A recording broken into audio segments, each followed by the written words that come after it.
Amigos, que Dios les bendiga. Bienvenidos a una nueva edición del Evangelio Diario. Estamos a viernes 25 de abril, en esta octava de Pascua. ¡Aleluya! ¡Aleluya! Cristo ha resucitado. Y para hoy recordamos y celebramos en la liturgia de la Iglesia a San Marcos Evangelista. En los libros del Nuevo Testamento se recuerda a Marcos 10 veces, con el nombre hebreo de Juan, con el nombre romano de Marcos o con el doble nombre de Juan Marcos. Según algunos estudiosos, habría que distinguir a 2 o hasta 3 Marcos. Nosotros aceptamos aquí la opinión más común de un solo Juan Marcos, hijo de aquella María en cuya casa se reunían los primeros cristianos de Jerusalén, y a donde fue a refugiarse San Pedro después de la prodigiosa liberación de la cárcel. Marcos, hebreo de origen, nació probablemente fuera de Palestina y era de familia rica. San Pedro, que lo llama hijo mío, lo tuvo ciertamente consigo en sus viajes misioneros en Oriente y en Roma, en donde escribió el Evangelio. La antigüedad cristiana, comenzando con Papías, muerto en el 130, llamó a Marcos intérprete de Pedro. Marcos, un intérprete de Pedro, escribió exactamente todo lo que recordaba, pero escribió sin seguir un orden, lo que dijo e hizo el Señor. Es decir, Marcos no oyó al Señor ni lo acompañó, pero después oyó a Pedro, que exponía sus enseñanzas según las necesidades. A más de la familiaridad con San Pedro, el evangelista Marcos gozó de una larga comunidad de vida con el apóstol Pablo, a quien encontró por primera vez en el año 44, cuando Pablo y Bernabé llevaron a Jerusalén la generosa oferta de la comunidad de Antioquía. Al regreso, Bernabé llevó consigo a su joven sobrino Marcos. Después de la evangelización de Chipre, cuando Pablo proyectó un viaje más difícil y arriesgado al corazón de Asia Menor, entre las desconfiadas y belicosas gentes semibárbaras del Tauro, Marcos se separó de Pablo y de Bernabé y regresó a Jerusalén, como nos cuentan los Hechos de los Apóstoles. Más tarde, Marcos se encuentra de nuevo al lado de San Pablo cuando estaba prisionero en Roma. En el año 66, San Pablo da la última información sobre Marcos, cuando escribía desde la cárcel romana a Timoteo: «Trae contigo a Marcos, puedo necesitar de sus servicios». Los datos cronológicos de la vida de San Marcos no son muy seguros. Probablemente murió en el año 140 del imperio de Nerón, de muerte natural, según una relación, y según otra como mártir en Alejandría de Egipto. Los Hechos de San Marcos, un escrito de mitad del siglo IV, refieren que San Marcos el 24 de abril fue arrestado por los paganos por las calles de Alejandría, atado con cuerdas al cuello. Después lo llevaron a la cárcel y al día siguiente le volvieron a aplicar el mismo martirio hasta cuando falleció. Luego echaron en su cuerpo a las llamas, pero los fieles lograron sacarlo y evitar su destrucción. El robo de su cuerpo por parte de 2 mercaderes venecianos en el 828 pertenece a la leyenda, pero a esta leyenda se debe la construcción del 976 al 1071 de la estupenda Basílica de Venecia dedicada a San Marcos. Interesante porque San Marcos escribe para los judíos que están fuera de Palestina, y su contenido para escribir el Evangelio lo toma pues evidentemente de su fuente propia, como lo acabamos de escuchar, los dichos de San Pedro, y también de los testimonios de muchos cercanos a Jesús que narran sus anécdotas. A esta fuente se le ha llamado fuente Q. Así es, los dichos y hechos de Jesús, que es la fuente que también utilizó San Marcos para escribir su Evangelio. Un saludo cordial para todas las comunidades que llevan este nombre y lo tienen como patrono. Pidamos pues la poderosa intercesión de San Marcos Evangelista. Y para hoy tomamos el texto bíblico del Evangelio según San Juan, capítulo 21, versículos del 1 al 14.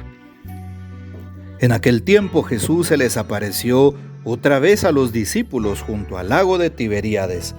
Se les apareció de esta manera. Estaban juntos Simón Pedro, Tomás llamado el gemelo, Natanael, el de Caná de Galilea, los hijos de Zebedeo y otros 2 discípulos. Simón Pedro les dijo: «Voy a pescar». Ellos le respondieron: «También nosotros vamos contigo». Salieron y se embarcaron, pero aquella noche no pescaron nada. Estaba amaneciendo cuando Jesús se apareció en la orilla, pero los discípulos no lo reconocieron. Jesús les dijo: «Muchachos, ¿han pescado algo?». Ellos contestaron: «No». Entonces Él les dijo: «Echen la red a la derecha de la barca y encontrarán peces».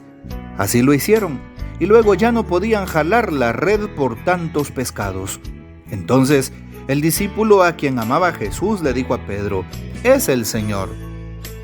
Tan pronto como Simón Pedro oyó decir que era el Señor, se anudó a la cintura la túnica, pues se la había quitado y se tiró al agua. Los otros discípulos llegaron en la barca arrastrando la red con los pescados, pues no distaban de tierra más de 100 metros. Tan pronto como saltaron a tierra, vieron unas brasas y sobre ellas un pescado y pan. Jesús les dijo: «Traigan algunos pescados de los que acaban de pescar». Entonces Simón Pedro subió a la barca y arrastró hasta la orilla la red, repleta de pescados grandes. Eran 153, y a pesar de que eran tantos, no se rompió la red. Luego les dijo Jesús: «Vengan a almorzar». Y ninguno de los discípulos se atrevía a preguntarle: «¿Quién eres?», porque ya sabían que era el Señor. Jesús se acercó, tomó el pan y se lo dio, y también el pescado. Esta fue la tercera vez que Jesús se apareció a sus discípulos después de resucitar de entre los muertos. Palabra del Señor. Gloria a ti, Señor Jesús. Nos encontramos, queridos hermanos, con esta hermosa escena. Y qué importante saber que el Señor sigue manifestándose a los suyos en este tiempo de Pascua y sobre todo en ese contexto de la resurrección. También nos encontramos con la primera lectura, tomada de los Hechos de los Apóstoles, capítulo 4, 1-12, en donde, después de anunciar la palabra en el templo, tanto San Pedro como San Juan fueron llevados por los sacerdotes y el jefe de la guardia del templo junto a los saduceos a la cárcel. Al día siguiente se reunieron los sumos sacerdotes, el Sanedrín. Anás, Caifás, el sumo sacerdote de aquel día, pues estaban ahí reunidos. Así es, e hicieron comparecer a Pedro y a Juan, haciéndoles la pregunta que con qué poder o autoridad o en nombre de quién habían hecho todo eso. Evidentemente, Pedro, lleno del Espíritu Santo, tomó la palabra y respondió que en el nombre poderoso de Jesucristo de Nazaret, a quien ellos habían crucificado, muerto, pero que había resucitado de entre los muertos, y él que es la piedra angular, y que ellos como constructores habían desechado. Y de ningún modo hay alguien más que pueda salvarnos, dice Pedro. Ningún otro puede salvarnos, pues en la tierra no existe ninguna otra persona a quien Dios haya constituido Salvador nuestro. Sabias y claras palabras. Pedro no tiene ninguna pena, ningún miedo, ninguna vergüenza de hablar abiertamente de Jesús resucitado y de achacar a aquellos hombres que han matado a Jesús sin ninguna duda. Aquel Pedro que acabamos de ver en Semana Santa, negando 3 veces al Señor, dándole vergüenza y sobre todo dándole miedo de la muerte que ve padecer a su Señor, al Maestro. Es el mismo Pedro que un tiempo después de la resurrección, está convencidísimo de la vida eterna, está convencidísimo de que Jesús lo vale todo y que no le importa que los mismos verdugos que atacaron a su maestro, que señalaron a su maestro, que condenaron y crucificaron a su maestro, estén frente a él. No debemos de tener miedo. No le tengamos miedo a los hombres en esta tierra. Anunciemos la justicia del reino. Anunciemos la paz en un mundo tan injusto. Anunciemos que la justicia en medio de un mundo tan corrupto, tan corrompido. Así es. Anunciemos la verdad en un mundo tan lleno de mentira. Anunciemos el amor de Dios en un mundo lleno de maldad y violencia. Pedro no tiene miedo. Hoy se nos invita a no temer.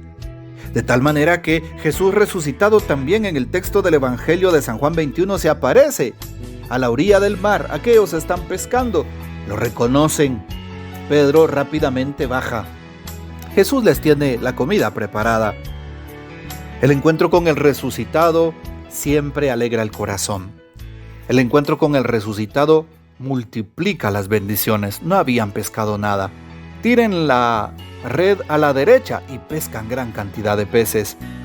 Jesús multiplica las bendiciones para aquellos que con amor lo reconocen, no tienen miedo de anunciarlo, y aquellos que con amor le sirven.